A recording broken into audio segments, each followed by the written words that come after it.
बिस्मिल्लाहिर्रहमानिर्रहीम। अस्सलाम वालेकुम। उम्मीद है आप ठीक होंगे, खैरियत से होंगे। तैयब बलोच आपकी खिदमत में हाज़िर है जी। मैं इस वक्त मौजूद हूँ सुप्रीम कोर्ट में और आपको अहवाल देना है आज की सुप्रीम कोर्ट की बड़ी कार्रवाई का। दरअसल आज चीफ जस्टिस उमर अता बंदियाल की सरबराही में सुप्रीम कोर्ट के 5 रुकनी लार्जर बेंच ने ऑडियो लीक्स जुडिशल कमीशन के ख़िलाफ़ दायर दरख्वास्तों की पहली समाअत की या इब्तदाई समाअत की और समाअत करने के बाद अदालत ने फ़ैसला महफूज कर लिया। और फ़ैसला महफूज करते हुए चीफ जस्टिस उमर अता बंदियाल ने वाज़ेह तौर के ऊपर कहा कि हम अबूरी और मुख्तसर फ़ैसला जो है वो कुछ देर में जारी करेंगे। तो अब सुप्रीम कोर्ट में उस फ़ैसले का इंतज़ार किया जा रहा है कि फ़ैसला कब सुनाया जाता है। लेकिन ये बात जो है वो बिल्कुल वाज़ेह हो चुकी है, फ़ैसला आज ही आएगा। क्योंकि अगर आज फ़ैसला नहीं आता तो कल फिर जस्टिस काजी फैज़ ईसा की सरबराही में जुडिशल कमीशन जो ऑडियो लीक्स को प्रोब करने के लिए बनाया गया है उसकी कल जो है वो कार्रवाई इसी सुप्रीम कोर्ट में होगी। तो अगर फ़ैसला आ जाता है तो फिर फ़ैसले के मुताबिक सारे मामलात आगे चलेंगे। तो मुमकिन तौर पे यही होगा कि फ़ैसले में जो है वो जुडिशल कमीशन को अपनी कार्रवाई करने से रोक दिया जाएगा। ये मैं अभी से आपको कह रहा हूँ। और इम्कान भी यही है कि सुप्रीम कोर्ट की जानिब से जो है वो स्टे आर्डर जारी कर दिया जाएगा, जिससे जो चीफ जस्टिस उमर अता बंदियाल की सासू माँ की ऑडियो लीक्स वाला मामला है वो जो है वो ठप हो जाएगा। यानी कि उस पर फर्दर कार्रवाई जो है वो नहीं हो सकेगी। और जस्टिस काजी फैज़ ईसा वाला कमीशन जो है वो चीफ जस्टिस उमर अता बंदियाल की जो मदर इन लॉ है महाजबीन नून उसको जो है वो नोटिस जारी नहीं कर सकेंगे। तो ये बेंच जो आज जिसने कार्रवाई का आगाज़ किया, इसका मकसद ही यही था कि किसी न किसी तरीके से चीफ जस्टिस उमर अता बंदियाल की सासू माँ को जो है वो तहफ़्फ़ुज़ फराहम किया जाए। ऑलरेडी कमीशन ने 4 लोगों को नोटिस जारी किए हैं और 8 लोग रहे, तो वो वक्त के जो है फर्दर नोटिस जारी होने थे। तो अब कमीशन ने जो है आज की कार्रवाई में ये बेंच ने बंदियालवी बेंच ने जो है आज की कार्रवाई में अपना माइंड बता दिया है कि वो क्या करने जा रहे हैं। और वही मैं आपको उनका माइंड जो है वो बता रहा हूँ कि ये कार्रवाई को ऑडियो लीक से मुतल्लिक़ कार्रवाई को जो है वो रोक देंगे।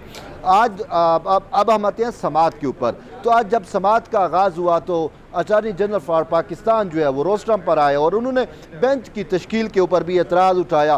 ख़ुद चीफ जस्टिस उमर अता बंदियाल पे भी उन्होंने एतराज़ उठाया कि देखें जी, आपकी सासू माँ का मामला है और आप किस तरीके से बरह रास्त इस केस में इस बेंच में जो है वो बैठ सकते हैं। तमाम हुकूमत की जानिब से जो एतराज़ात उठाए गए उन एतराज़ात को उठाकर चीफ जस्टिस उमर अता बंदियाल ने वो बाहर फेंक दिया। उन्होंने कहा कि आपने जो है या हुकूमत ने जो है वो बरह रास्त अदलिया आज़ादी के ऊपर जो है वो उस पर कदगन लगाने की कोशिश की है।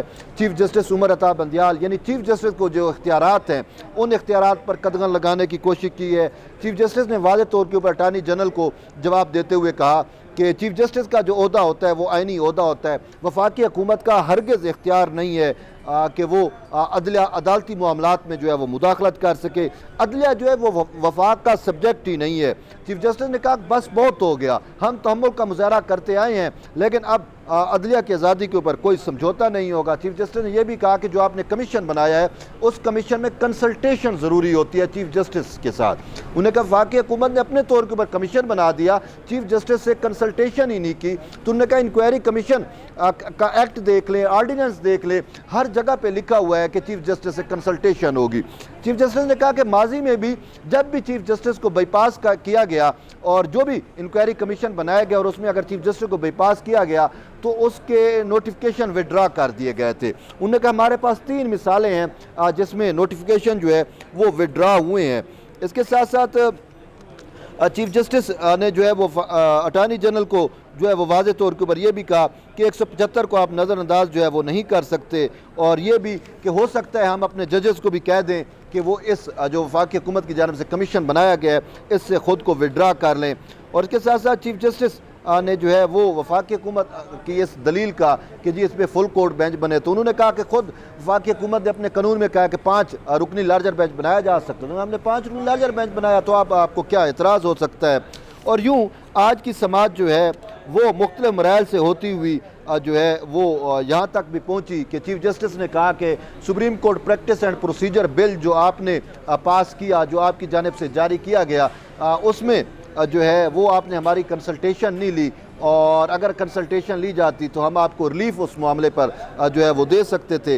लेकिन हुकूमत जो है वो बराह रास्त अदलिया के जो इख्तियारात हैं उसके ऊपर कदगन लगा रही है और जिससे अदलिया आज़ादी जो है वो मुतासर हो रही है। चीफ जस्टिस ने आज एक बड़ी एक अहम बात भी की और चीफ जस्टिस का ये कहना था कि सानिया 9 मई जो है वो अदलिया के लिए नेक शगुन साबित हुआ। अब नेक शगुन क्या है कि पूरी कौम जो है वो सानिया 9 मई के ऊपर मातम कुना है, मातम कर रही है, लेकिन अपने चीफ जस्टिस एक अजीब ही आज जो है दलील या मंतक लेके आ गए। वो कहते हैं कि सानिया 9 मई जो है वो हमारे लिए जो है वो अच्छा साबित हुआ, नेक शगुन साबित हुआ। यानी कि आप खुद समझ सकते हैं कि जब GHQ जल रहा है, जना हाउस पे हमला हो रहा है, तो उस सानिया को चीफ जस्टिस अपने लिए नेक शगुन कह रहे हैं। और वैसे ये तो आपने ख़ुद देखा ना कि 11 मई को जिसकी वजह से ये GHQ पे जिसने हमले कराए और जो बुलवाइयों का सरगना था, सरदार था, उसको चीफ जस्टिस अपनी अदालत में गुड टू सी यू भी कहते हैं, बेस्ट विशेस भी भेजते हैं। तो फिर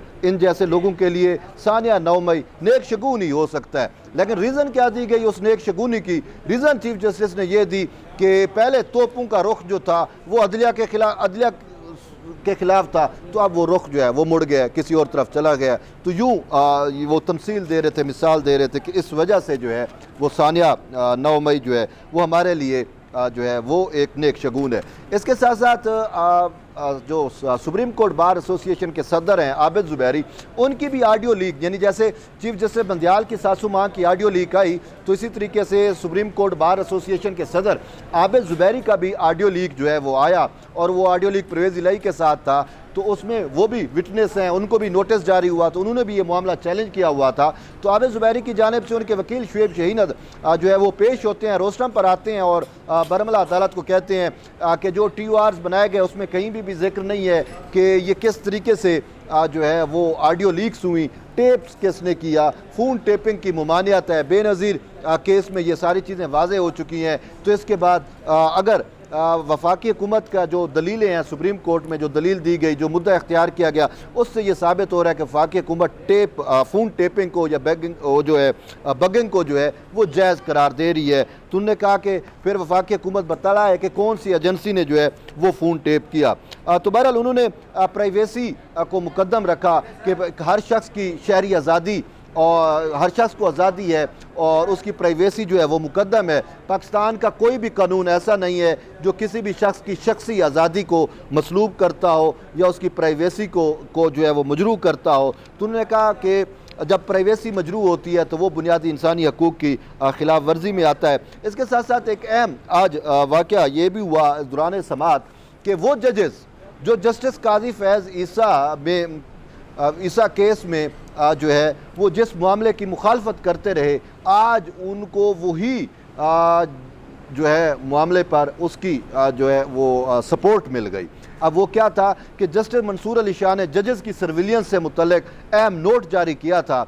तो आज वही जस्टिस मुनीब अख्तर जो उस टाइम वो फैसला ही नहीं मान रहे थे और कह रहे थे वो तो अक़लियती राय है, तो आज वो कह रहे थे कि देखें जी वो जस्टिस मंसूर अली शाह पहले ही कह चुके हैं। तो यूँ जो है देखें वो क्या कहते हैं कि आसमान रंग बदलता है कैसे कैसे। तो आज हमने देखा कि इन जजेस भी अपने मौक़िफ़ कैसे कैसे बदल रहे हैं। और वैसे तो ये चीफ जस्टिस बंदियाल साहब कह भी चुके हैं कि हो सकता है कि जज जो है वो अपना स्टेट ऑफ माइंड किसी वक्त भी तब्दील कर सकता है। तो आज इन्होंने अपने स्टेट ऑफ माइंड जो है वो भी शायद तब्दील की है कि जस्टिस काजी फैज़ ईसा वाले मामले पे वो कहते थे वो चीज़ गलत है, अब वो उसी गलत चीज़ का हवाला दे के जब अपने ऊपर आन पड़ी, जब चीफ जस्टिस की सासू माँ पे आन पड़ी, तो कहते हैं कि अब वो मामलात जो हैं वो ठीक है। लेकिन आज एक बड़ी बात जो है वो चीफ जस्टिस उमर अता बंदियाल ने की, और वो बात क्या है, उन्होंने आज तो बरमला यहाँ तक कह दिया कि जो हमने करना होता है ना हम सरेआम करते हैं, हम निदे पे कर लेते हैं, हमारे पास कोई गन नहीं है, कोई बंदूक नहीं है,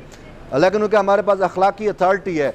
तो ये बात उन्होंने तस्लीम कर ली कि मैं जो कुछ भी कर रहा हूँ मैं किसी से शर्मिंदा नहीं हूँ, मैं सरेआम कर रहा हूँ। यानी कि 5 रुकनी बेंच बनाकर अपनी सासू माँ को बचा रहा हूँ, और सासू माँ की जो ऑडियो आई है उसमें बरमला उसने कह दिया कि हमें कोई शर्मिंदगी नहीं है और हम निदे के ऊपर कर रहे हैं। इमरान खान की सहूलतकारी भी ये सरेआम कर रहे थे, अब सासू माँ को भी सरेआम बचा रहे हैं। तो अब हम क्या कह सकते हैं, आप खुद इस पर राय दें, मैं कोई राय नहीं दे सकता क्योंकि ये मुअज़्ज़ज़ जजेज़ हैं।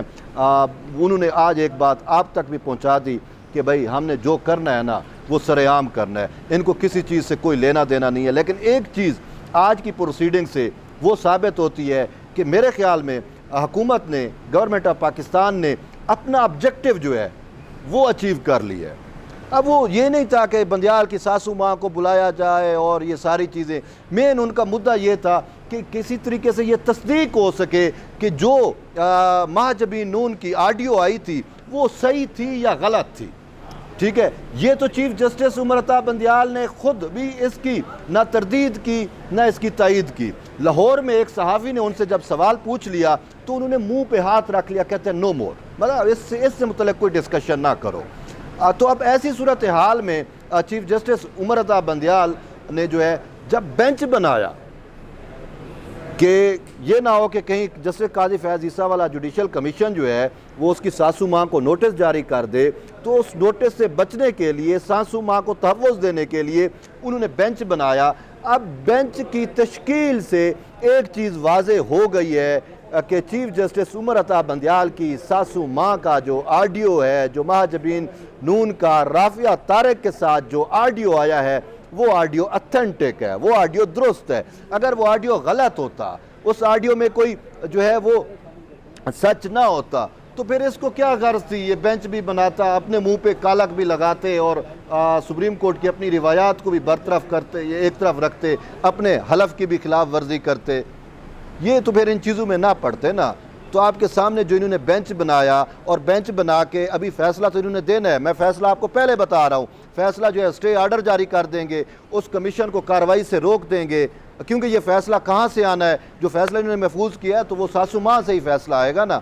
तो वो फ़ैसला मैंने आपको पहले से बता रहा हूँ। तो मेन ये सारा मुद्दा और मकसद यही था कि सासू माँ को किसी तरीके से बचाया जाए। लेकिन एक बात जो है वो चीफ जस्टिस उमर अता बंदियाल को दाद देनी बनती है कि उन्होंने अपनी सासू माँ के लिए ना आला अखलाक जो है ना वो एक उसकी मिसाल कायम कर दी है। अब हम जैसे लोग क्या करेंगे, ये इसने सासू माँ के लिए बेंच भी बना दिया, सासू माँ के कहने के ऊपर सहूलतकारी भी कर दी, और अब जब सासू माँ पे मुश्किल वक्त आया तो फ़ैसला भी महफूज कर लिया। अब सासू माँ की जब परमिशन होगी तो उसके बाद फ़ैसला जारी किया जाएगा। बहरहाल हम भी देख रहे हैं, आप भी देख रहे हैं। अब आप दुआ करो कि उसकी सासू माँ जल्दी से वो फ़ैसला डिक्टेट करा के भिजवा दे ताकि फ़ैसला हम तक पहुँचे और हम आप तक पहुँचा सकें।